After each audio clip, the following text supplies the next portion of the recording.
Now, an extraordinary story. We all marvelled, didn't we, at the exploits of the legendary Sir Tom Moore during COVID. He did that. He walked and walked and walked and raised millions and millions and millions of pounds for the NHS. Now, the daughter of Captain Sir Tom Moore, extraordinary, has now been disqualified from being a charity trustee. The Charity Commission has blocked Hannah Ingram Moore and her husband Colin from taking on charitable roles after looking into the affairs of the Captain Tom Foundation after his death in 2021. Well, joining me to talk about this is Paul Connew, who is the former editor of the Sunday Mirror.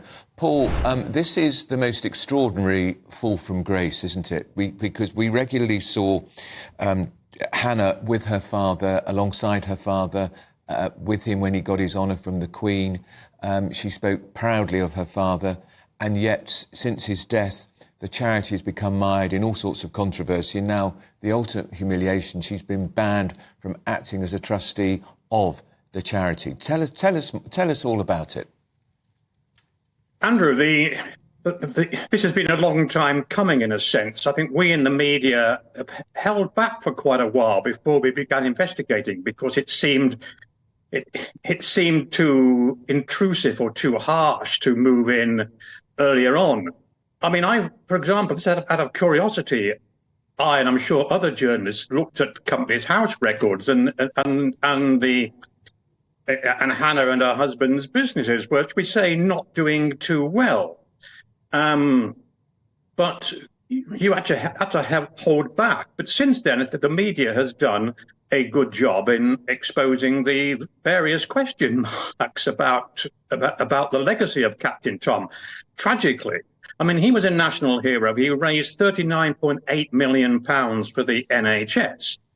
And of course, that famous image of him being knighted from a distance by the Queen.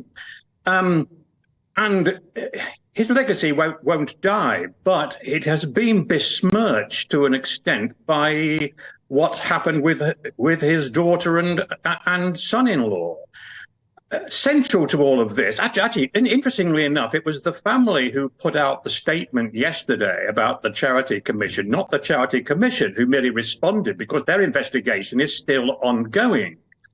But Hannah has been banned from being a charity trustee for 10 years and her husband for 8 years, which is an indication of how seriously the Charity Commission already view this, even before their investigation has been completed.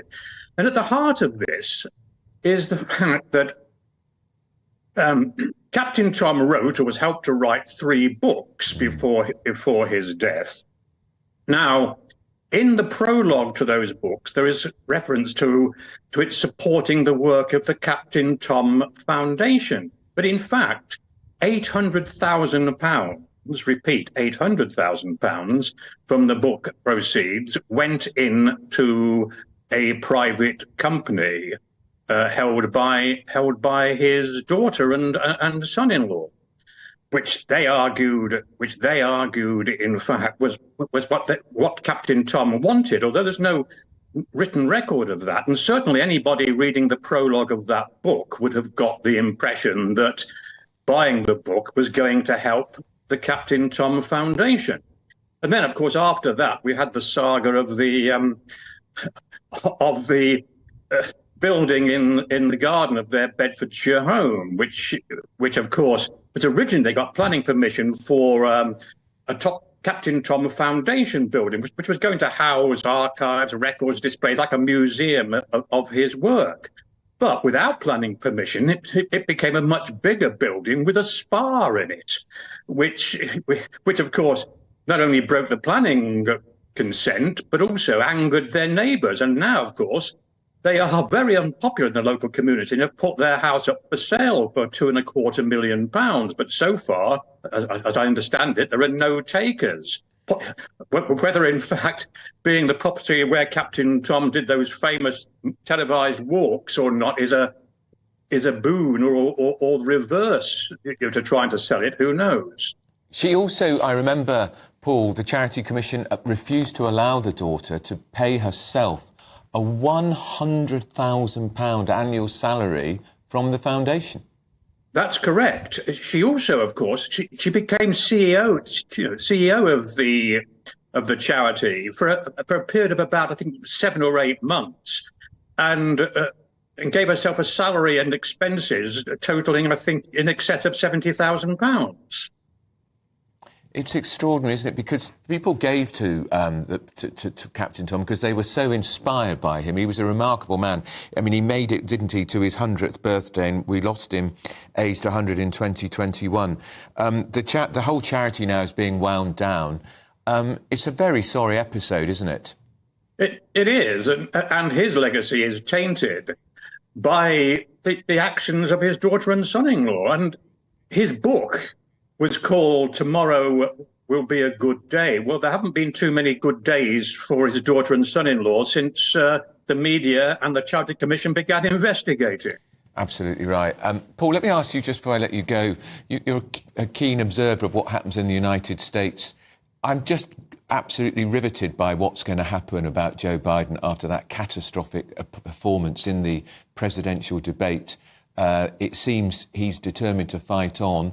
Should he, or should the political equivalent of the men in grey suits in America take him aside and tell him he's got to stand down?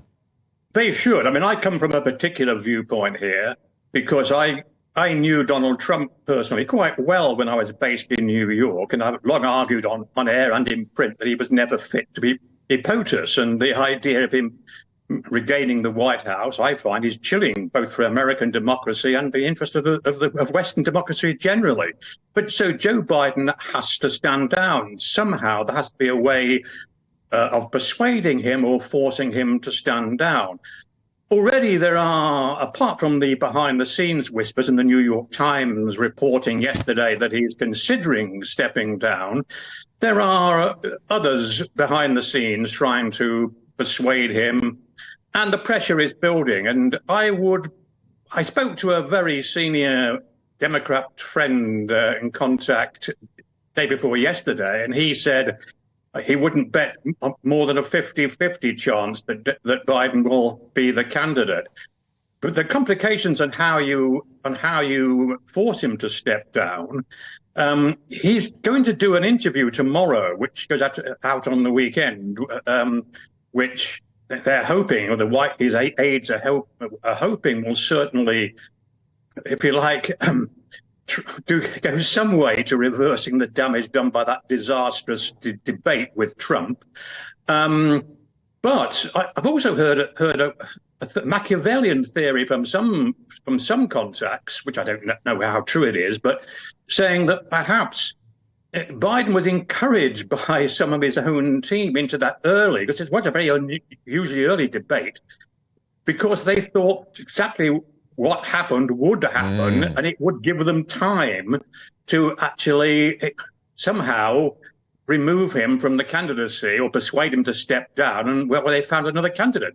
But they haven't got long, because the Democratic Convention is in August, not far away, and they have to decide whether they're going to have, for example, if Biden is persuaded to step down, then they would probably have to have an open convention in which the other replacement candidates would, it happened when Lyndon Johnson stepped down, and that would open the gates to those who, I mean, the probable favourite. I mean, Kamala Harris is obviously being touted, although she's. Paul, we've run out of time, I'm afraid. Sorry to stop there. We run out of time. But Paul, it's very interesting. Paul Connew, former editor of the Sunday Mirror,